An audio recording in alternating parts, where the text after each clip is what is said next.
Muy buenas tardes, cuando son las 12:30 de la tarde, iniciamos el informativo del Tercer Canal, La Voz de los que no tienen voz. Dentro de la agenda informativa hoy ha pasado un poco desapercibido y ahí es donde llega entonces el Tercer Canal, porque esta noticia que se está desarrollando a partir de la 1 de la tarde se retoma el juicio, el proceso hacia el hermano menor del expresidente Álvaro Uribe Vélez, Santiago Uribe Vélez, quien ha sido señalado, acusado de haber dirigido, conformado y patrocinado lo que se ha conocido como la estructura paramilitar de los 12 apóstoles, por allá en la región de Yarumal, Antioquia. Precisamente, desde el 2016, Santiago Uribe Vélez, hermano del expresidente Álvaro Uribe Vélez, fue llamado a juicio por el homicidio de un campesino en Yarumal, Antioquia.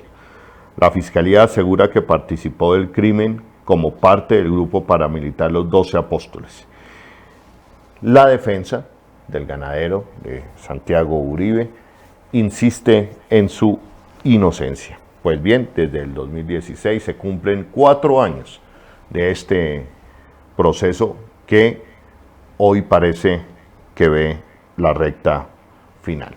Pero hemos querido invitar a dos investigadores del paramilitarismo en Colombia y concretamente del paramilitarismo en Antioquia. Me encuentro con Alberto Yepes. Alberto, muy buenas tardes y gracias por estar aquí en el Tercer Canal. Buenas tardes para los oyentes del Tercer Canal. Y también me acompaña Fernando Quijano. Buenas tardes, Holman, para todas las personas que acompañan tan importante espacio de comunicación y un saludo especial a Alberto también. Ya. Bueno, entonces empecemos para recordarle a la gente. Y quiero empezar contigo, Fernando. Esta estructura de los 12 paramilitar de los 12 apóstoles, ¿dónde nace, y dónde es que viene el link con la familia Uribe Vélez, concretamente con Santiago Uribe? Bueno, lo que nosotros hemos podido conocer del tema es que los 12 apóstoles son de vieja data, llamémoslo así, una estructura que se construye alrededor de Yarumal, toda esta zona, y que se dedica a la tarea de, supuestamente, entre comillas, en la llamada, mal llamada limpieza social, donde gente que estaba en el vigiato, que consideran enemigos de los ganaderos y de otros personas muy pudientes, eran físicamente eliminados. El tema de los 12 apóstoles tuvo mucho poder, tuvo mucha fama y digamos que son embriones de lo que posteriormente constituyó el gran paramilitar, llamémoslo así, el gran paramilitarismo en Antioquia. Se asemejan a ellos grupos como la Escopeta, otro grupo como el de llamados los Tangueros en Urabá y otros grupos que fueron surgiendo en toda esta época nefasta en nuestro país. Hay que decirlo que hay grupos que aprendieron de otros que vienen más de las entrañas del ejército, como fue el caso de los Magníficos en Urabá y Córdoba, y que muchos aprendieron de ellos a constituirse como grupo militar. Ellos se denominaban de autodefensa. Sí, ahora, Alberto, y reitero la pregunta que le decía a Fernando, pero ¿dónde es el link? ¿En qué momento es el link con Santiago Uribe Vélez? Pues digamos que en esa época de los 90 se estaba en plena guerra contra el cartel de Medellín, y en esa guerra contra el cartel de Medellín participó un sector participó en la guerra contra Pablo Escobar, para un sector de que se había desprendido del cartel de Medellín conocido como los Pepes. Este sector cometió múltiples crímenes y unas formas de justicia privada que se generalizaron. En ese momento prácticamente todo el departamento de Córdoba y Antioquia estaban bajo el control de las Autodefensas Unidas de Córdoba y Urabá, las AUC, y en distintas regiones del departamento actuaban estos grupos paramilitares que ejercían justicia, básicamente financiados por ganaderos, terratenientes, comerciantes, feudalados de la región y específicamente en este municipio de Yarumal, con Yarumal y Santa Rosa de Osos y todo este sector, pues estaba este grupo que inicialmente pues era de limpieza privada, de limpieza social, pero que rápidamente enganchó durante la campaña a la gobernación de Uribe Vélez, que tuvo un apoyo de sectores ganaderos que estuvieron vinculados al paramilitarismo en esa campaña a la gobernación de Antioquia, los años 93-94, que finalmente permitió que estos grupos que colaboraron en la derrota de Pablo Escobar se les diera como premio el legalizar las estructuras paramilitares a través de lo que fue las Convivir. Efectivamente, ese enganche se muestra cómo hay una continuidad en este grupo paramilitar, o sea, grupo que lo sucede, que es una Convivir que se llamaba Defensores de Yarumal, Valdivia, Angostura y Campamento, Convivir a la cual se le dio personería jurídica durante la gobernación de Uribe Vélez entre los años 94 y 97.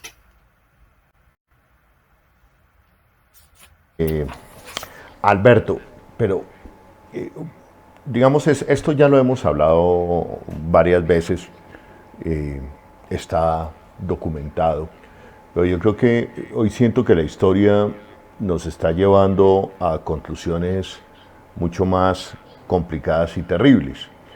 Es decir, cuando hablamos de empresarios, ganaderos, que estuvieron detrás financiando estas estructuras, porque hay que decirle a la gente, si bien es cierto, hoy se avanza el proceso judicial contra Santiago Uribe Vélez, pero también uno siente que todo el paraempresariado está intocable en Colombia, y que porque está intocable hoy, en el marco de un gobierno nuevamente de derechas que reproduce ciertas prácticas, nuevamente uno está viendo el rebrote paramilitar en todo el país, en el Pacífico, lo que se ha denominado las autodefensas gaitanistas de Colombia, que parece ser es el mismo clan del Golfo, aparecen en todo el país, tienen control, están asesinando, manejan el tráfico de drogas, y eso sigue, y eso en este gobierno pasa totalmente desapercibido. La pregunta para Fernando es, si no se desmontan esas estructuras de empresarios, de paraempresariado, pues es muy difícil que desaparezca el paramilitarismo, así hoy estemos en las últimas instancias de la judicialización eventualmente de Santiago Uribe Vélez. Holman, permíteme, yo retomo lo que había dicho inicialmente, por eso, y tú lo enfocas muy bien, planteaba, por eso me salía de Yarumal y mostraba otros escenarios. El tema de los magníficos en Urabá, la mezcla de militares con empresarios, y de todo lo que constituyó la masacre de la Honduras, la Negra, Punta Poquito, Tierra Alta, en tantas partes. El tema de la escopeta en el suroeste y el tema de los 12 apóstoles, todo lo que surgió de ahí, los embriones, la constitución de Convivir, todo ese tipo de cosas. En todo esto hay una parte del empresariado que ha estado metido. Un sector de la clase dominante dentro de los militares también ha estado una parte, algunos miembros de ellos han estado, y ha pasado en fuerzas militares y en otros. O sea, el escenario del paraestado es una realidad. Y ahora que se está hablando del tema de Santiago Uribe, lo que uno mira es más allá para observar que podemos estar hablando de los hombres gris, de los personajes oscuros que no los van a judicializar nunca. de vez en cuando aparecen, un Memo Fantasma, un señor T y sucesivamente, pero estamos hablando de patrones del mundo del tráfico de las drogas, del mundo del paramilitarismo y que están saliendo, llamémoslo entre comillas, limpios en todo esto. Uno de cada 100 o uno de cada se podrán ser judicializados en algún momento, pero la mayoría de ellos están en la total impunidad y son los verdaderos patrones de la llamada oficina, son los verdaderos patrones de las autodefensas gaitanistas de Colombia, son los verdaderos patrones del cartel de Medellín que nunca desapareció, que solo se transformó. Judicializarlos va a ser muy difícil. Y ahora decía algo Alberto, la llegada, la posibilidad de que llegue el tribunal de justicia, los pueblos y todo esto, la posibilidad de hacer un juicio, así consideren algunos simbólico, a todo lo que está pasando en Colombia, pues es la verdad, sigamos buscando la verdad más a fondo, porque siempre están ubicando a ciertos personajes como si fueran los verdaderos jefes, cuando la jefatura real del paraestado está limpiecita, y parece que va a terminar limpiecita en todo este escenario colombiano. Ya. Ahora con Alberto, retomando este tema, ¿qué es el tema de los símbolos? ¿Qué significa que Santiago Uribe Vélez esté en este momento en lo que ha denominado la gran prensa en la recta final de su juicio? ¿Qué significa eso para el país y para la historia de la lucha contra el paramilitarismo en Colombia, Alberto? Pues yo creo que si como parece lógico, eh, desprendiéndose de todo lo que se ha hablado, que al parecer obra en el expediente y las declaraciones múltiples de exmilitares, de ex trabajadores, de las propias víctimas, hay sobre el caso del señor, del ganadero Santiago Uribe, pues se logra la condena. Creo que eso abriría por lo menos una grieta a todo un pacto de impunidad que ha cobijado a una estructura mafiosa que ha estado promoviendo el paramilitarismo, el terror oficial con bandas privadas y que ha permanecido impune.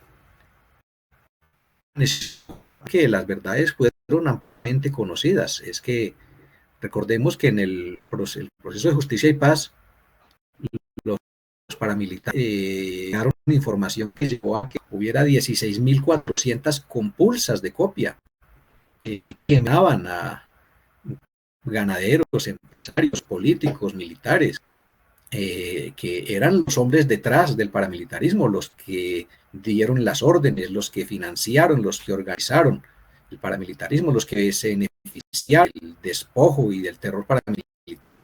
Y esas 16.000 compulsas nunca fueron investigadas, supuestamente porque, como decía Luis Carlos Restrepo, comisionado de paz, si el país se aventurara a conocer la verdad que hay detrás de todo eso, el país no podría dormir.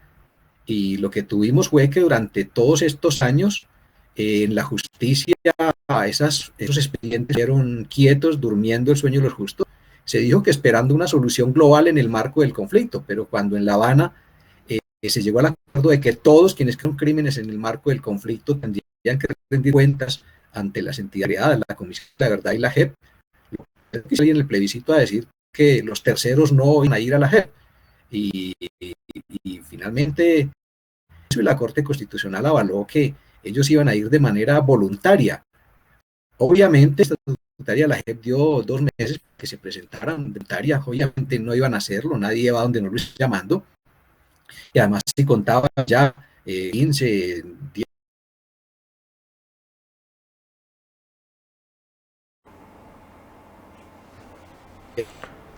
El asunto de la justicia, que los fiscales no han querido mover las investigaciones, ni los fiscales anteriores, ni Néstor Humberto Martínez, ni Barbosa. Esas compulsas deberían, digamos, haber estado abriendo expedientes y a las mencionados en esos 16.000 compulsas pero es que no lo van a hacer por su voluntad. Tenemos que buscar la presión nacional e internacional para que los mencionados que están ahí, muchos de los cuales se esconden detrás de un sector del cartel de Medellín, que no por haber derrotado en la guerra a Pablo Escobar, merecieron como cierto olvido, como cierta patente de corso de seguir haciendo sus actuaciones, primero a través de las convivir legítimas, luego a través de las decisiones de impunidad y en no tocar sus expedientes. Y hoy todo esto se tiene la más absoluta impunidad, ni compasión ante ni la justicia ordinaria los está dando. Fernando, la misma pregunta, es decir, ¿qué valor simbólico, por una parte, tiene que hoy estemos hablando de la recta final del juicio de Santiago Uribe Vélez? ¿Qué se puede esperar de eso? Sobre todo y a pesar de todas las dudas que hay hoy sobre la Fiscalía General de la Nación. El tema de Santiago Uribe lo que representa es que hay algo muy profundo adentro de quienes han tenido el control económico, parte del control económico de nuestro país. Podría representar un paso adelante si se concluyera como algunos piensan. Pero lo claro acá es que hay una gran preocupación, es por qué no hemos podido avanzar en la escala de 1 a 10, siendo 10 el máximo del poder real en este país, en el mundo de las mafias, del paramilitarismo, el paraestado, entre lo legal y lo ilegal que se pueda tocar. O sea, aquí podrían tocarse en algunos personajes, podrían tocarse que presuntamente, mantengámoslo ahí, podrían estar vinculados en actividades del paramilitarismo. Pero de 1 a 10 en esa escala, los máximos 9, 10, los 8, en ese número de personajes en ese nivel tan alto no van a ser tocados. Porque en Colombia tenemos algo muy grave y es que el poder real sigue controlando nuestro país. Y el poder real hoy alimentado por el crimen transnacional, que lo hace mucho más poderoso, más intocable. Entonces lo que hoy esperan muchos es que surja algo que realmente dé esperanzas de que se va a llegar al tema de la verdad, de la justicia, de la reparación, de la no repetición, de que el paraestado se desmonte realmente. Pero hoy en el caso de los Santiago Uribe, yo sigo observando, más allá de eso, ¿qué va a pasar? Si lo declaran inocente o lo declaran culpable. En esa discusión no estoy en este momento, simplemente es cómo mirar hacia allá, donde están los verdaderos jefes del poder real en Colombia y que han estado mezclados entre legalidades y ilegalidad, Holman. Escuchando a Fernando, Alberto, y tratando de avanzar, digamos, en dar elementos más allá de lo que hemos venido investigando y denunciando todos estos años, Fernando y Alberto. Pero para Alberto, y retomando lo que está diciendo Fernando, se trata es de ir a esos hombres que están a esos hombres que uno pudiera denominar patrón de patrones, que Fernando dice que son intocables, que están ahí, que son el verdadero poder. Uno se hace la siguiente pregunta, Alberto.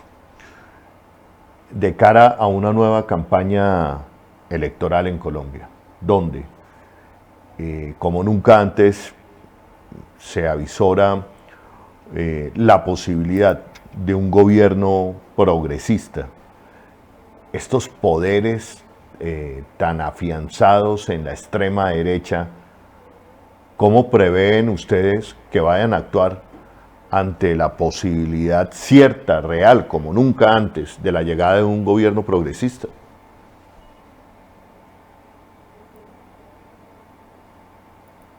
Disculpe, se cortó la pregunta, ¿no? Alberto, te repito la pregunta, Alberto.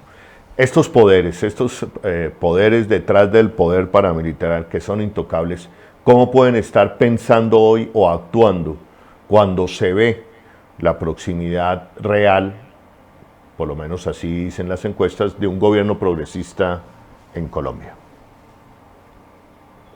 Pues yo creo que la agudización de la violencia hoy en las regiones, el exterminio, los liderazgos sociales en el conflicto, el hecho de que desde la firma del proceso de paz hayan sido asesinados 1.140 sociales, 15 en lo corrido de este año además, muestra que hay un gran temor a que quienes defienden la consolidación de la paz y la búsqueda de los cambios hacia la democracia puedan ganar terreno, y por eso buscan eliminarlos. Por eso han eliminado más de 252 de los combates, buscando de esa manera forzarlos a volver a reactivar las actividades de guerra. Porque solamente si la guerra es reactiva van a poder, detrás de la cortina de humo, viendo la impunidad que hasta ahora han mantenido. Y por eso son enemigos de la JEP, y por eso no acudir a la verdad, y por eso plantean objeción, justicia y reparación. Esta es una disputa estratégica la que se va a dar en el año 2022, porque no se trata solamente de un presidente, sino que se necesita renovar el Estado en todo su conjunto, renovar el Congreso para que haya las mayorías suficientes que permitan implementar las reformas, que permitan de nuevo reencauzar las instituciones en el marco del Estado de Derecho y salir del gobierno mafioso, de la gestión criminal que se ha tenido en las estructuras políticas, tanto pues en el Ejecutivo, el Congreso, como en la impunidad que se observa en una fiscalía de bolsillo que nombrada siempre para que cumpla la voluntad del gobernante que está en manos del poder. Creo que aún que haya un vuelco total hacia la democracia, hacia renovar completamente las autoridades en las elecciones del 2022, lo que implica, de nuevo, no pensar solamente en un presidente, mayorías en el Congreso, sin capacidad de tener también ancla en los poderes regionales, en los consejos, en las asambleas, en una movilización ciudadana fuerte que apoye los cambios sociales que tienen que buscar acabar con la guerra y consolidar la paz como una manera de volver a reasentar la democracia y que las autoridades se rijan por las normas del Estado de Derecho y no por los intereses de sectores privilegiados que buscan guerra, porque esa es la condición de su impunidad y de la continuidad de su despojo. Muy bien, Alberto. Igual, en el mismo sentido, la pregunta para Fernando. Estamos en este momento, queridos amigos y amigas que nos acompañan, sigue creciendo la audiencia del Tercer Canal en este momento, a propósito de la recta final del juicio a Santiago Uribe Vélez, hermano del expresidente Álvaro Uribe Vélez, quien ha sido acusado de la conformación de grupos paramilitares, concretamente del que se conoce como los 12 apóstoles. A propósito de eso, estamos hablando con dos analistas del conflicto, dos analistas políticos, sobre el paramilitarismo hoy, y lo que estamos en este momento del programa yendo, y hacia allá quiero llevar el programa en este momento, si ese paramilitarismo hoy se va a quedar quieto frente a la posibilidad real de la llegada de un gobierno progresista en Colombia, especialmente en cabeza de Gustavo Petro. Fernando, ese paramilitarismo se ha quedado quieto. Yo tengo el siguiente temor de lo que he recorrido en las últimas semanas el país, concretamente Urabá, Antioquia y el Caribe colombiano, que se está reactivando ese paramilitarismo y está precisamente tomando medidas para detener el avance progresista en las regiones del país. ¿Usted comparte esta apreciación, Fernando? Yo observo unos poderes regionales muy fuertes. Estoy hablando de poderes regionales legales e ilegales mezclados, esos embriones de paraestado, esos avances de paraestado. de paramilitarismo, nosotros lo llamamos de estructuras paramafiosas, paramilitarismos y mafias, ahora muy alimentados por el crimen transnacional con rostro mexicano, que tantos años lo negó su existencia. La Fiscalía negó su existencia a la Dirección General de la Policía y que muchos trataron de ocultar y que hoy abiertamente están en muchas partes del país. Veo esas mezclas. Segundo, tenemos unos poderes regionales con un proyecto hegemónico de país, de continuidad de eso, donde mezcla terratenientes, ganaderos, empresarios, donde se mezcla poderes de los dos, legales e ilegalidad, y que, hay que decirlo, es de los más sangrientos de América Latina, de los que han tratado de conservar a sangre y fuego lo que tienen. Veo la posibilidad enorme de un gobierno de transición, tú lo denominas progresista, yo lo llamaré progresista de transición, que nos ayude a ir cerrando la brecha, que nos ayude a ir construyéndonos como país. Necesitamos unos 3, 4 gobiernos de transición. Y no estoy hablando de tibiezas, ni mucho menos. Estoy hablando de gobiernos de transición que le quiten el poder a la mafia, que le quiten el poder al paraestado, que le permitan al país salirse del juego de lo legal y lo legal, mezclándose en eso, y podamos construir un país para todos y todas en Colombia. Esos gobiernos de transición se necesitan. Necesitamos la continuidad de unos gobiernos de transición para que le dé un aire nuevo a la política, para que nos permita transformar el Estado, para que nos permita cerrar las brechas, para que le quite el poder al crimen urbano rural y al crimen transnacional que hoy está mezclado.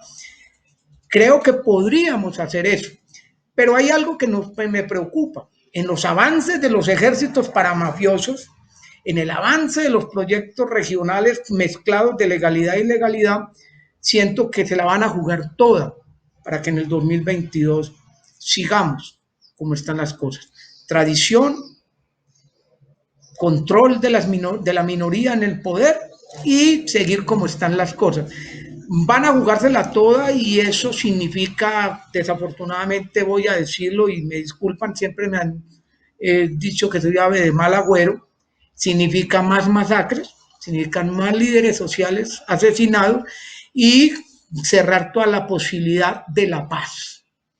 Golpear duro lo que viene hoy con el acuerdo final de paz, no permitir los diálogos con el Ejército de Liberación Nacional y voy a meter esto, que es muy importante, no darle una salida efectiva de sometimiento a la justicia a quienes han servido al paramilitarismo en Colombia, en organizaciones del crimen urbano, en organizaciones del crimen urbano rural, no darle salida a eso para mantenerlos en el juego de conservar el status quo en Colombia. Hago, sigo contigo porque lo que has dicho, es decir, yo también lo veo. Cuando uno recorre el país se está dando cuenta de los movimientos, de las amenazas, del poder creciente, paralelamente un gobierno que distrae constantemente la opinión con otras cosas, que pone el acento porque no le interesa. Cuando usted dice van a arreciar las masacres, ese poder paramilitar no va a dejar el poder, ¿usted qué elementos tiene para decir eso? Y me atrevo a preguntarle si uno de esos elementos cree que las autodefensas gaitanistas de Colombia están siendo hoy el ejército de sicarios de un sector de la extrema derecha colombiana y del Estado para acabar precisamente con esos liderazgos sociales, con los reinsertados, que también son líderes y votantes de una fuerza progresista en el 2022. Los elementos son los siguientes. Lo primero, Holman, muy respetuosamente, usted es un importante investigador en Colombia, conoce mucho el paramilitarismo, fue uno de los que primero lo mostró toda su envergadura a través de Contravía y demás. Pero debo decirle que más allá de las autodefensas gaitanistas de Colombia, que son un factor de poder en Colombia, hay una cantidad de factores de poder criminal que se están fortaleciendo en las fronteras, que se están fortaleciendo en lo urbano y que se están fortaleciendo en lo rural. Lo de la oficina es la oficina. O sea, la oficina para nosotros es la fachada del cartel de Medellín, pero la oficina existe y tiene un poder grandísimo y está avanzando en sus regiones de Antioquia y está avanzando a nivel nacional. El tema de los llamados caparrapos o caparros, porque aquí se le cambia nombre a todo todos los días, de acuerdo a las conveniencias y demás, es un poder real. Lo que viene ocurriendo con apariciones como el Libertadores del Nordeste, los nuevos paramilitares en tal parte, el resurgir de los rastrojos, de tantos grupos, muestra que hay nuevos actores en el concierto de la guerra en Colombia, de la geografía colombiana. Y hay algo que voy a decirlo abiertamente, que algunos quieren ocultar y guardar. Y es, díganos la verdad, ¿qué poder tiene el cartel del Sinaloa en Colombia? ¿Qué poder tiene hoy en la actualidad el cartel Jalisco Nueva Generación? ¿Cómo están metidos si realmente en la geografía nacional? ¿Qué poder real tienen sobre grupos armados o si han constituido ya sus propios grupos armados? En esa medida hay que decirlo. Ojo, temas como ciertos sectores de lo que han llamado las disidencias, qué significa hoy el tema de segunda Marquetalia, qué significa tantas cosas que están hoy en Colombia, unas acá, otras que uno no sabe dónde están, pero hay que decirlo abiertamente. Hoy hay poderes que no están interesados en la transición política en Colombia. Se la van a jugar toda. Van a traer plata de los carteles mexicanos, se la van a meter toda. Y si les toca hacer alianza con, entre comillas, el diablo hoy, representado en Nueva Generación, Cartel Jalisco Nueva Generación, la gente del Mencho, el Señor de los Gallos, hacerlo con el cartel de Sinaloa, lo van a hacer. Y si le tienen que entregar el país al crimen urbano, crimen transnacional, todo eso mezclado, para evitar gobiernos de transición, lo van a hacer, porque aquí tenemos, vuelvo y lo digo, uno de los poderes reales más sangrientos que controla un país en América Latina y en parte del mundo. Bueno, Fernando, ya lo escucharon ustedes, la audiencia sigue aumentando y vale la pena decirle a las personas que nos están siguiendo en este momento por el tercer canal, La Voz de los que no tienen voz, de que compartan este programa. Estos contenidos, estos análisis, no los van a encontrar en ninguna parte. Es decir, esto que está diciendo Fernando y lo que está analizando Alberto Yepes es lo que debería estar la opinión pública viendo, analizando y tomando posiciones, mientras que hay un gobierno distractor, un gobierno indolente, unos medios, una gran prensa que está en otro cuento. Sí, a mí algunas veces me cuesta trabajo decirlo, pero uno ve la manera como no están yendo a las regiones, no están consultando la región, en fin. Si usted quiere más de estos contenidos, comparta en este momento la transmisión. Si quiere, suscríbase al tercer canal y por supuesto aporte precisamente para hacer un periodismo en las regiones, allá donde está sucediendo buena parte de lo que está diciendo el analista Fernando Quijano. Un análisis contundente de que lo que viene, y digámoslo, es que sería muy ingenuo no pensarlo, que ante la avanzada progresista en Colombia, como nunca antes, esta gente que ha mantenido el poder a punta de sangre, a punta de narcotráfico, pues lo suelte tan fácil. Y aquí viene una pregunta muy complicada, Alberto, que yo quiero hacer. Complicada. Yo me la hago y le doy mil vueltas. Alberto, un gobierno de transición progresista le abre la puerta al diálogo a las bandas ilegales del narcotráfico. Yo creo que desde el acuerdo de paz con las FARC eso estaba más o menos claro, que eso habría que hacerlo. La estrategia contenida en el acuerdo de paz y tenía todo un programa para el desmonte de las estructuras paramilitares que implicaba en primer lugar un amplio estrategia de sometimiento a la justicia de las bases de las estructuras paramilitares, ofreciendo algunos beneficios a cambio de verdad y reparación a las víctimas, pero obviamente permitiéndoles mantener algunos medios de subsistencia y algunos beneficios jurídicos. Ese proceso fue saboteado por la propuesta de sometimiento a la cual le metió la mano Néstor Humberto Martínez, y lo que terminaron fue duplicando las penas por los delitos por los cuales los paramilitares debían ser sometidos. En el mes de mayo del año 2018, antes de la salida de Juan Manuel Santos, estaba prácticamente listo el desmonte de las autodefensas gaitanistas. Estaba un proceso en el que Iván Cepeda y Roy Barrera y otras personas habían ya prácticamente concertado la desmovilización. Estaba solamente faltando la ley sobre los beneficios, y los beneficios fueron al contrario perjuicios, porque al duplicarle las penas, para ellos era absolutamente mal negocio utilizar la ley 1908, que fue la que saboteó el sometimiento de los paramilitares. Obviamente también se estaba contemplado que iba a haber un cuerpo élite de la policía para someter a los que se negaran o se resistieran al sometimiento voluntario, y que iba a haber una Comisión Nacional de Garantías de Seguridad para perseguir a los grandes capos detrás del paramilitarismo, a los grandes promotores. Esto también lo saboteó Néstor Humberto Martínez y terminó convirtiendo la unidad para investigación de los capos del paramilitarismo en una unidad solamente para investigar casos aislados uno por uno de líderes sociales o desmovilizados. 4 años después, la Comisión de Garantías de Seguridad, que tenía la finalidad de trazar el plan para el desmonte del paramilitarismo, no ha comenzado a formular ese plan, y los paramilitarismos no ha hecho sino extenderse. Y esto estaba en cabeza de Duque, que tenía mensualmente que reunirse para hacerle seguimiento al plan de desmonte del paramilitarismo, y no lo ha querido hacer y no lo va a hacer. Entonces creo que un gobierno progresista tiene que volver a retomar esa línea. Una oferta generosa de sometimiento a la justicia de las estructuras paramilitares, de las estructuras del crimen organizado.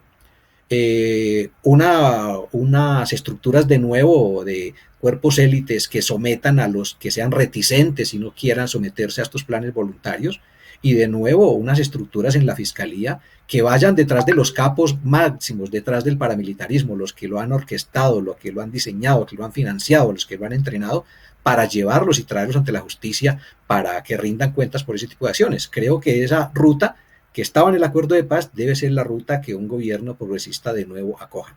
Si ganan de nuevo las fuerzas que hoy están en el poder, lo que vamos a tener es la consolidación de la estrategia paramilitar que ubica no solamente, digamos, a las autodefensas gaitanistas, sino a otras estructuras que son meros rompecabezas al servicio de señores que mueven los hilos del paramilitarismo a su antojo, mucho más allá de los jefes uniformados. Fernando, siguiendo con su análisis, le hago la misma pregunta. Las fuerzas progresistas hoy, inclusive antes de ser gobierno, sino en esta etapa preelectoral, deberían estar mandándole mensajes a esos actores de la ilegalidad para abrir puertas de que en un eventual gobierno progresista se puede entrar a dialogar con ellos. Lo digo por lo siguiente: esas mismas fuerzas ilegales son las que van a cooptar ciertos sectores del Estado, o esas mismas fuerzas ilegales van a ser la punta de lanza del aniquilamiento del liderazgo progresista en las regiones, si lo interpreto bien, Fernando. Y por esa misma línea hay que empezar a trazar rutas ya del manejo de la política de drogas en Colombia y con los Estados Unidos, ya que volvemos al fondo, que en el fondo el tema es el narcotráfico. Bueno, iniciaría planteando que Alberto pega, voy a decirlo así, en el clavo cuando plantea: se frustró la posibilidad de empezar el desmantelamiento de los herederos del paraestado, de los herederos del paramilitarismo y la mafia, de los herederos, lo que han llamado algunos el neoparamilitarismo, otros lo dicen que es el mismo paramilitarismo, otros lo llaman Baclín y así sucesivamente. Primero, se frustró esa posibilidad. Segundo, le cerraron la puerta y le quisieron decir con eso a estos grupos, sea la oficina, sean los caparros, sean las autodefensas gaitanistas de Colombia y tantos otros, les quisieron decir que no, esa puerta no va a estar abierta. Pero lo hacen, muchas veces se hace eso para mantener, con todo, voy a decirlo así, lanzar el anzuelo para que estén comiendo carnada. En el próximo gobierno sí, en el otro espacio sí lo vamos a hacer, sí les vamos a abrir diálogo. Yo lo voy a decir abiertamente. Han utilizado algunos sectores a todos estos grupos criminales y armados y demás de ilegalidad para beneficios políticos. Hoy hay que decir, los mensajes de quienes quieren transformar el país es: construyamos una ley de sometimiento a la justicia que permita ir desmantelando, no controlando, desmantelando el aparato criminal.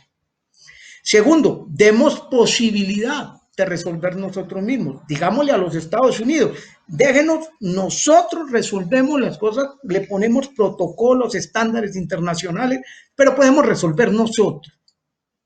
Porque si no resolvemos nosotros, ¿quién lo va a hacer? Mire, ya empezaron a llegar los nuevos, de nuevo, los que estaban extraditados. Otra vez llegan a Colombia.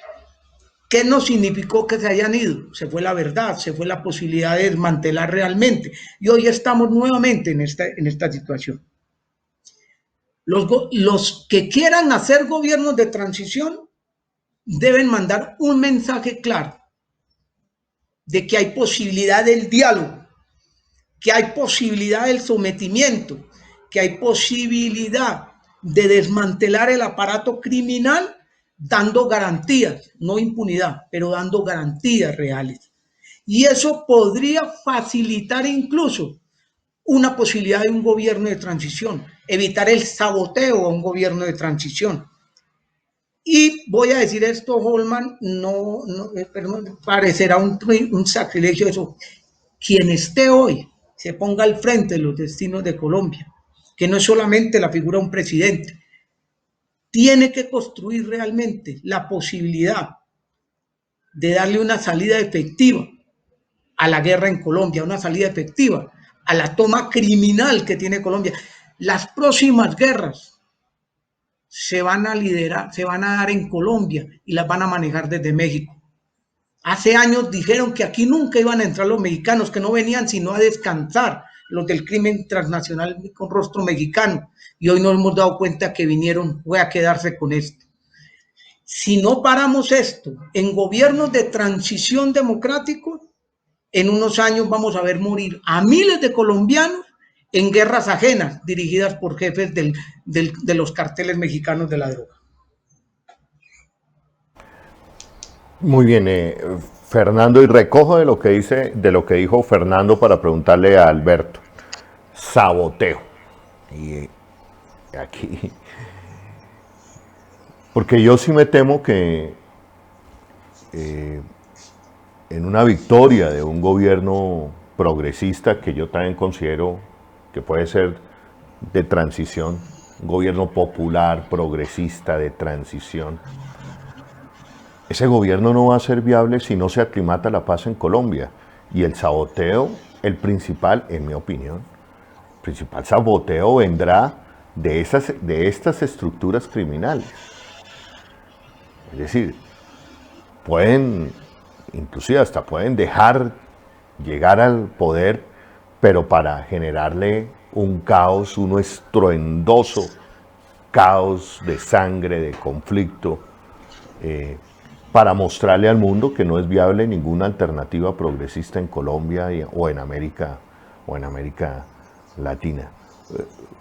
¿Usted estaría de acuerdo con eso, Alberto? Y perdónenme la gente que nos está siguiendo en este momento ser tan pesimista, pero lo hago también desde la preocupación de que nadie está tocando este tema, de que La opinión pública está en otro tema, pero aquí está avanzando el narcotráfico, está avanzando los mexicanos con el narcotráfico y también paralelamente en Colombia avanza la posibilidad de un gobierno progresista.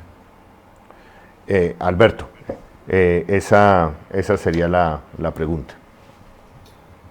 Pues, Holman, yo creo que el saboteo no vendría propiamente de las estructuras paramilitares, de las estructuras criminales que están actuando en los territorios, sino de las personas que están detrás de esas estructuras, que sí tienen capacidad de sabotear cualquier posibilidad de arreglo futuro en miras a un proceso de paz. Y ya mencioné cómo se saboteó desde la Fiscalía y desde sectores del Congreso la estrategia que estaba planteada y negociada para la desmovilización de las autodefensas gaitanistas, cómo se creó una legislación que embolató y que finalmente resultó ser contraria, totalmente contraria a lo que esperaban, que eran unos beneficios por sometimiento a la justicia a cambio de verdad y reparación, pero que se cambiaron a cambio de unos perjuicios de duplicación de las penas, de amenazas de extradición, de unos términos procesales mucho más drásticos. Es decir, esos fueron fuerzas que, digamos, impidieron y que se llenaron de temor de que quienes estaban detrás de las AGC se movilizaran porque podían contar la verdad sobre quiénes han sido sus instrumentalizadores, sus financiadores, sus entrenadores, quienes les han dado órdenes, quienes se han quedado con las tierras que ellos han despojado. Esos son los verdaderos saboteadores. Fíjese usted que cuando se intenta desmovilizar las AGC, surge de manera muy curiosa simultáneamente en la fase final una disidencia interna que llaman los caparros o caparrapos, que buscaba amenazar de muerte a los líderes de las AGC que estuvieran pensando en desmovilizarse y contar la verdad. Eso, digamos, detrás de eso hay fuerzas que tienen capacidad de mover las fichas, como en un rompecabezas, que mueven los hilos mucho más alto que los que están sobre terreno. Por eso me parece que hay que aprovechar, digamos, que un próximo nuevo gobierno pueda sintonizarse de alguna manera con las nuevas fuerzas que en los Estados Unidos, por ejemplo, con el gobierno de Biden y sobre todo con sectores del Congreso norteamericano, son proclives a darle una solución distinta al problema de las drogas. Creo que hay que aprovechar el cuarto de hora, porque lo que tuvimos nosotros con el proceso de paz fue que el proceso de paz se negoció con Obama y hay unos acuerdos, pero la implementación se dio con Trump y ahí se retrocedió y ahí francamente no fue posible implementar lo que había sido acordado, justamente también por el triunfo acá de la extrema derecha. Entonces sí creo que hay que impedir esos saboteos desde acuerdos globales, desde muy arriba, desde el Congreso, desde un control de personas honestas, no vinculadas con intereses, con estos grupos, como ha estado en la Fiscalía, por ejemplo, de Néstor Humberto o del señor Barbosa, que se han preocupado más por la impunidad, por el silencio y porque no avancen los procedimientos que permitan salir a la verdad de quienes están beneficiando de todo el entramado mafioso de este país. Creo que la tarea de un gobierno democrático es volver a reconstruir el país sobre la base de sustraerle las bases sociales al narcotráfico por la vía de un sometimiento, por la vía de un tratamiento distinto al problema de las drogas y por la vía, digamos, de la posibilidad de integrar a todos los actores que están en el marco de la criminalidad a un proceso de paz para que el país pueda enrumbarse por una convivencia democrática y una sociedad en paz. Estamos en ese momento en el informativo del Tercer Canal. En ese momento, por favor, compartan la transmisión. Yo insisto en esto y lo digo tranquilamente, pero también con el mayor respeto. Creo que estos contenidos no los van a ver ustedes en la gran prensa.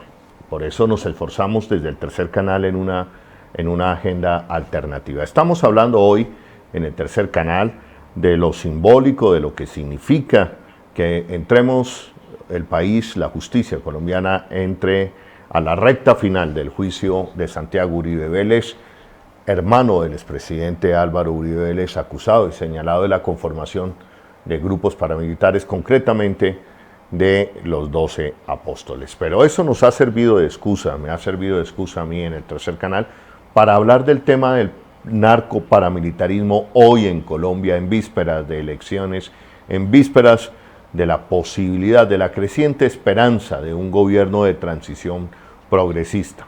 Ahora, para Fernando, ese fenómeno del narcoparamilitarismo en Colombia que usted dice que está creciendo, que viene para una arremetida feroz, visto a la luz del cambio de gobierno en los Estados Unidos, con la llegada de Biden, que ya públicamente ha dicho que su gobierno se compromete con la implementación del acuerdo de paz.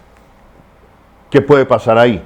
O los sectores, movimientos, defensores de derechos humanos, movimientos y políticos, corrientes que defiendan la paz, ¿qué debe estar haciendo en este momento de cara al gobierno de Joe Biden en los Estados Unidos?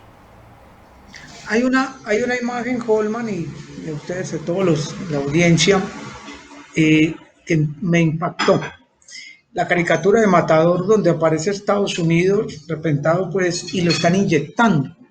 Le están inyectando democracia.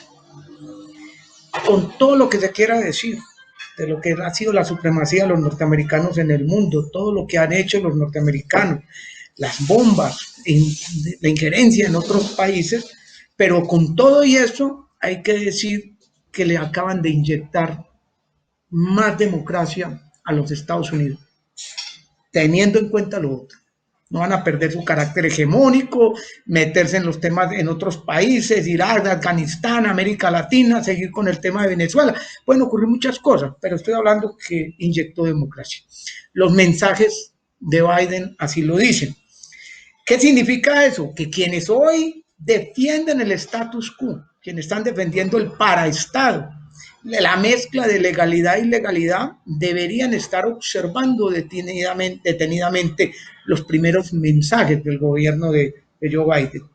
¿Por qué hay que observarlos? Porque eso puede servir para la construcción de un gobierno de transición democrático, porque eso puede abrir camino para que se sometan a la justicia quienes son instrumentos de los patrones de patrones o el verdadero poder criminal en Colombia. Y puede servir todo eso con toda esa mezcla para que empecemos el camino de la transición democrática en Colombia. Necesitamos mínimo 3 gobiernos de transición democrática. Ojo, para quienes consideran que estoy diciendo es otra Venezuela, no estoy hablando de la transición democrática que necesita uno de los países que más le faltan democracia en América Latina y uno de los que más democracia le faltan en el mundo. Resolvamos el tema de las drogas, resolvamos el tema del paraestado, resolvamos el tema de los soldados del paraestado, de las estructuras paramilitares y mafiosas, resolvamos esos problemas, abramos caminos de democracia y hay que decírselo para quienes quieren construir caminos de transición progresista y democrática. Hagamos el gran sancocho nacional. O sea, vamos, juntemos todo esto y empecemos a revolver este sancocho a ver si somos capaces, como lo decía Álvaro Gómez, de ponernos de acuerdo sobre lo fundamental. Y eso no puede ser una utopía, eso no puede ser una cosa lejana. Quienes están en las extremas deberían entender que necesitamos construir democracia en un país que está viviendo hoy una pandemia, que pueden llegar otras pandemias, y que necesitamos un país democrático, justo, que cierre la brecha entre ricos y pobres, no que acabe con los ricos, no estamos diciendo eso, que cierre la brecha y que junte al país en un solo camino, salir de la compleja situación en la que estamos. Podemos hacer eso. Estados Unidos puede hacer eso, nos pueden ayudar Europa, nos puede ayudar Rusia, nos puede ayudar el conjunto del planeta. Pero lo primero que necesitamos es transición. No podemos seguir como vamos, Holman. Fernando, de acuerdo. Transición, que cierre las brechas de inequidad, que cierre y acabe con el espiral de violencia. Pero se me ha metido en la cabeza de que este gobierno de transición puede funcionar, caminar, siempre y cuando se aclimate la paz, de que las reformas estructurales que tanto ansiamos y por las que tanto hemos luchado, va a ser más fácil sacarlas si caminamos por un país que ya transita en aclimatar la paz. Y cuando digo esto, tengo que ver el fenómeno del narcotráfico, de esta fuente de dinero impresionante que aceita los ejércitos de la guerra, que aceita la corrupción y que yo creo que es lo que no deja aclimatar la paz. Entonces la pregunta para Alberto es si desde ya, si mi hipótesis es correcta, si estamos diciendo, como dice Fernando, que viene una ola de sangre, ¿no será que desde ya las corrientes progresistas le deben estar planteando, como dice Fernando, a Rusia, a la Unión Europea, a los Estados Unidos, ya el tema de, no sé si la legalización del tema de las drogas, pero sí una conversación, una corresponsabilidad en este tema y que sea ya una bandera de las corrientes progresistas, porque allí, digo yo, esta es mi tesis, porque allí está en parte la profundización de la paz de Colombia. Sí, es evidente que la solución tiene que pasar por el tema de la legalización de las drogas. Eh, Hacia allá tenemos que transitar, pero eso no se va a dar en un futuro inmediato. Siempre hay que meter eso en el debate, siempre hay que pugnar, porque hacia allá tenemos que marchar. De pronto, como ha venido marchando los Estados Unidos, empezando por drogas blandas, la marihuana está despenalizada en prácticamente todos los Estados Unidos, pero aún en las elecciones que llevaron al poder a Biden, varios estados llegaron a referendos en que drogas duras, inclusive la heroína, fue despenalizado el consumo, la heroína, imagínense, en los propios Estados Unidos. Y creo que hacia allá tenemos que ir transitando progresivamente, ir quitándole la base de lo que permite alimentar el narcotráfico, que es el prohibicionismo y la represión y la guerra contra las drogas.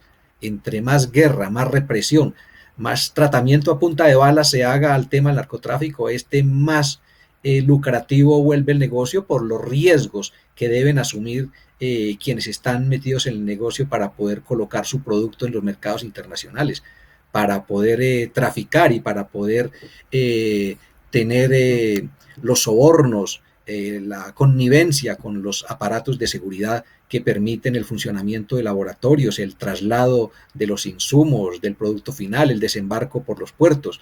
Todo esto se hace con connivencia de organismos de seguridad, pero la situación de guerra es la que permite que todos estos chantajes, todos estos sobornos, todas estas coimas encarezcan y al encarecer el producto, encarecen también el enorme volumen de ganancias para quienes están metidos en el negocio del narcotráfico.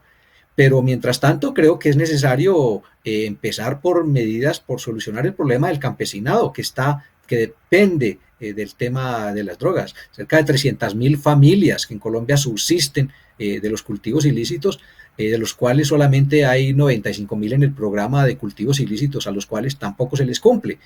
Hay que buscar alternativas de economía ilícita, pero hay que tener también un enfoque distinto de la guerra contra el narcotráfico, que no se enfoque en el pequeño campesino, sino en quienes hacen los lavados de activos, en las personas detrás de las estructuras paramilitares y narcotraficantes, en quienes por el sistema bancario lavan los dineros y quienes desde la política, desde el empresariado, alimentan y protegen y le dan cobertura al narcotráfico. Creo que todo eso empieza también por un desmonte de las estructuras armadas del paramilitarismo, por los ejércitos privados del narcotráfico, que son los paramilitares, ofreciendo, como ya hemos venido mencionando en este programa, una alternativa para un sometimiento a la justicia y un desmantelamiento en el mediano plazo de estas estructuras que le quite por lo menos el poder real y el poder de coacción armado sobre la sociedad y sobre la democracia en general. Alberto, gracias a la gente que está en este momento conectada para decirle nuevamente, insistirle que por favor comparta en este momento la transmisión. Estamos hablando de lo que significa la recta final del juicio de Santiago Uribe Vélez, pero el tema que hay de fondo, el tema del narcoparamilitarismo en Colombia, en qué momento anda ese narcoparamilitarismo hoy y sobre todo si va a permitir, si es un peligro latente para la llegada de un gobierno progresista en Colombia. Fernando, ¿cuál es, ya para terminar, estamos llegando ya a los últimos minutos del programa, Fernando, a manera de conclusión, una propuesta progresista hoy, ¿qué mensajes debería estar enviando en este sentido? Una importante pregunta, Holman. Lo primero, manden un mensaje, todas esas fuerzas progresistas, todos los que quieren eso, la posibilidad de ir a los gobiernos de transición, manden un mensaje de tranquilidad a los que tienen el poder real. Quiere decir que esto no se nos va a volver como el vecino, que nos va a volver como el de allí, como el de allá. No, nosotros vamos a traer fórmulas nuevas, tenemos nuevos protocolos, vamos a tener una nueva forma de construir país. Manden un mensaje de tranquilidad porque con ese mensaje empezamos a aclimatar los espíritus. No, no es cierto que les van a quitar el dinero, no es cierto que van a dejar a los ricos en las calles, no es cierto que van a pasar miles de cosas. Me parece que hay que mandar mensajes de tranquilidad. Mandarle un mensaje a las estructuras del paramilitarismo, la mafia, a quienes les sirven a sus intereses, la oficina del Valle Aburrá, que la han denominado la oficina de Envigado, a los caparros, a los pelusos, a todo ese mundo de organizaciones, de que aquí se va a dar la posibilidad en gobiernos de transición de resolver el tema de fondo. Que esto no es de venganzas, que esto no es de aplicar y aplicar penas que al último se vuelven obsoletas, sino de resolver de fondo la situación. Y eso significa una ley real de sometimiento a la justicia. Eso significa volver a construir y que vuelvan ellos a construir dentro del país. No estoy hablando de impunidad. Mandarle un mensaje a las mayorías colombianas. Las mayorías están entre pobreza extrema, pobreza, lo que han denominado clase media, que creo que eso ya hace rato está perdiendo, y mandarle un mensaje de que en este país la gente va a poder tener la posibilidad de llegar a un empleo digno, de tener una salud digna y de tener la posibilidad incluso de la recreación, la posibilidad de vivir en un país tranquilo. Mandarle un mensaje a quienes están haciendo y auspiciando la guerra, a quienes necesitan, a las autodefensas gaitanistas de Colombia, a la oficina, a los caparros, a tantos otros, mandarles un mensaje de que paren ya, porque en Colombia hay que parar el desangre, en Colombia hay que ir a la transición. Sigan ganando plata, pero sean justos para ganarla, sean justos para estar. Y mandarle un mensaje, hay que hacerlo desde gobiernos de transición, al crimen transnacional. Aquí se les va a enfrentar de verdad.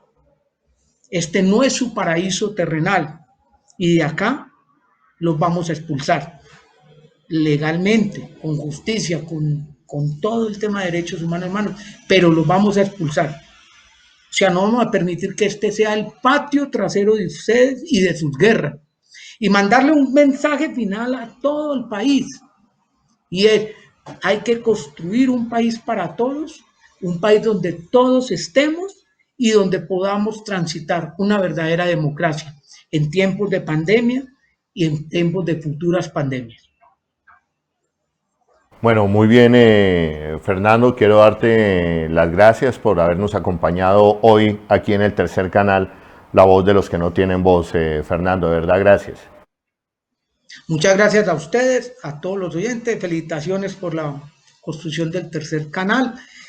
Y permítame solamente finalmente esto, agradeciendo mucho la participación, pero diciéndole a nuestro país, pensemos que las futuras generaciones necesitan democracia, necesitan paz, necesitan desarrollo social, necesitan una verdadera salud. Eso lo hace gobiernos de transición, no continuar en el escenario de guerra como el que vive Colombia. Bueno, Fernando, un abrazo grande y me quedo también con el profesor y analista Alberto Yepes y aprovecho para leer este trino que acaba de llegar, es de Gloria Ortega Pérez, @bunkerlaw. Dice: ¿qué tal este desgraciado infame de Granados? ¿Hasta cuándo la judicatura va a permitir que tenga licencia para difamar?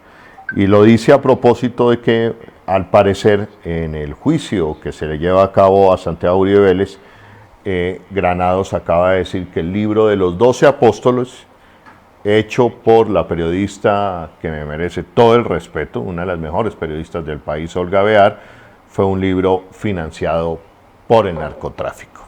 Parte de la defensa de Santiago Uribe Vélez a propósito del tema que estamos hablando hoy.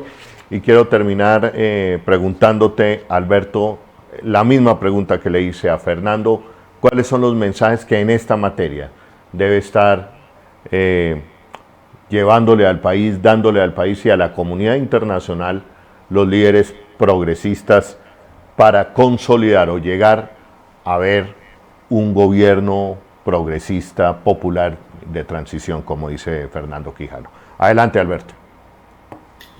Sí, yo creo que lo que toca a la sociedad colombiana es desmitificar todas las mentiras que nos han dicho sobre el narcotráfico. Aquí no hay una guerra contra el narcotráfico.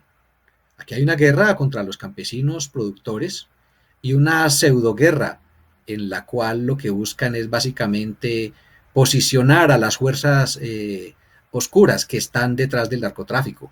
Pero en las más altas esferas el narcotráfico tiene inmensos aliados, como se ha conocido con la intervención en la campaña electoral de narcotráfico en la denominada ñeñe política, como se ha conocido en sociedades de la propia vicepresidenta con el tema del señor Memo Fantasma, como se ha conocido con el tema del piloto del cartel de Sinaloa que financió y metió recursos en la campaña presidencial de Uribe y que fue piloto en la campaña de Iván Duque. Es decir, aquí en las más altas esferas hay unos vínculos con el narcotráfico que sin embargo les permiten a ellos seguir diciendo que están en guerra contra el narcotráfico, pero justamente porque para que el narcotráfico exista se necesita guerra contra el narcotráfico. Si no hay guerra contra el narcotráfico, no hay narcotráfico. Si se legalizan las drogas y producir coca sería como producir almidón, harina y trigo, eso no sería negocio.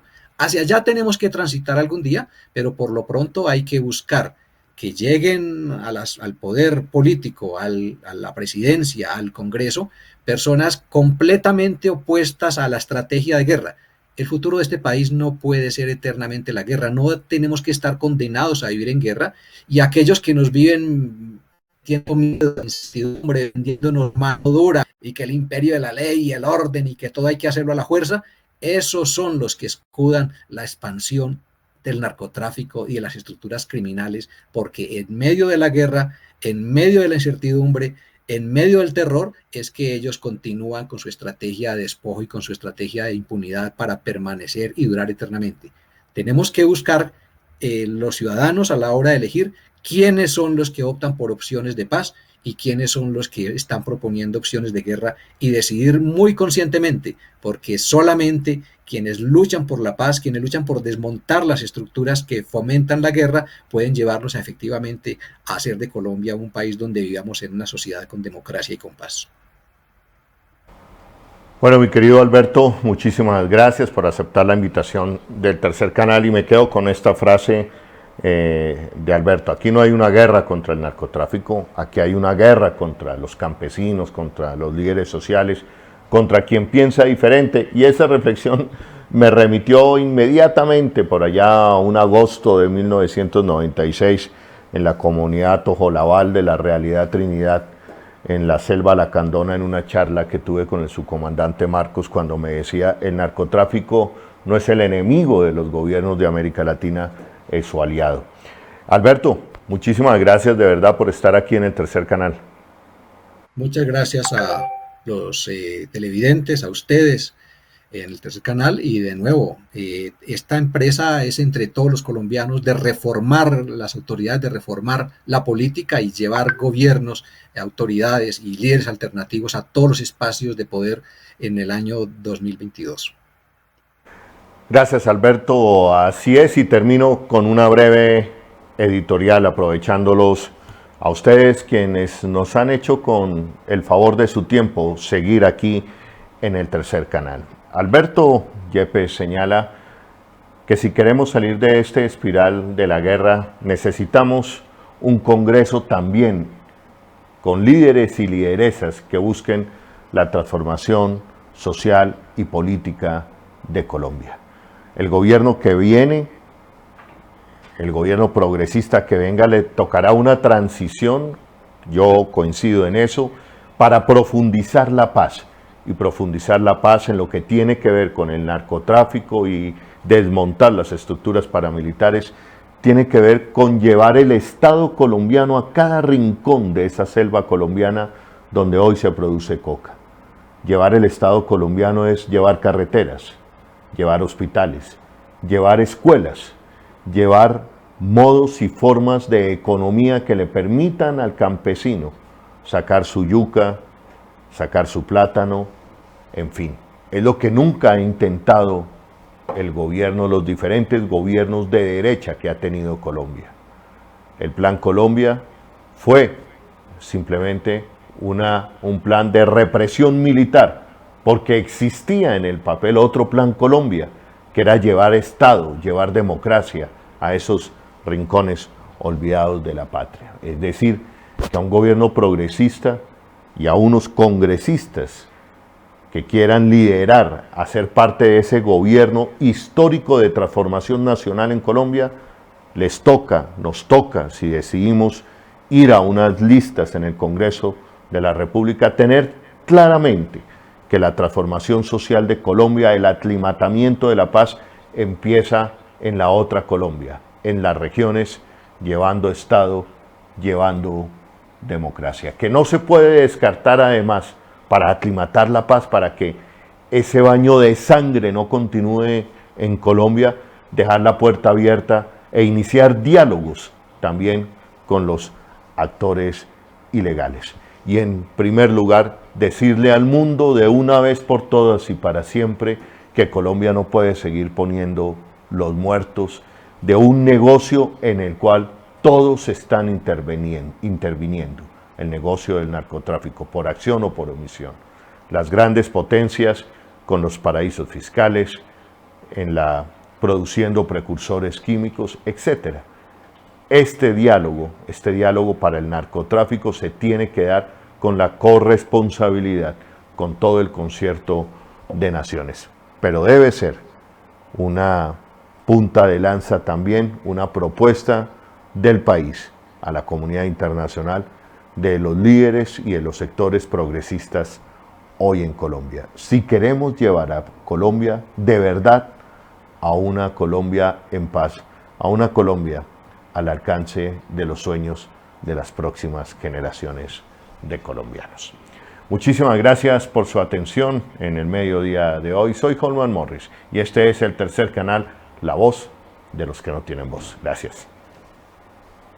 Si usted quiere recibir los contenidos del Tercer Canal, suscríbase y también ahí donde está la campanita para que lleguen todas las notificaciones de la agenda alternativa. Somos el Tercer Canal, la voz de los que no tienen voz.